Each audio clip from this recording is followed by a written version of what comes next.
Indian public ஃபவுண்டேஷனுக்கு ரொம்ப thanks. இந்த பொருள் கொடுத்தது. இனிமேல் நிறைய பேருக்கு ஹெல்ப் பண்ணால் கொஞ்சம் நல்லாயிருக்கும்.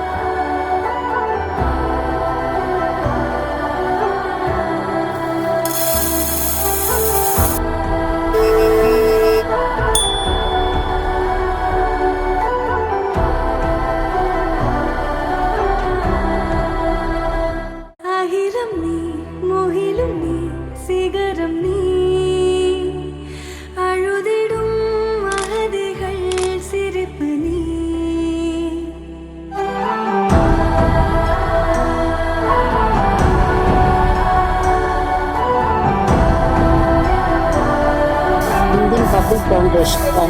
இந்தியன் பப்ளிக் ஃபவுண்டேஷனுக்கு ரொம்ப நன்றி. ஒளியும் நீ தொழிற்விடும் உரிமைகள் புரட்சி நீ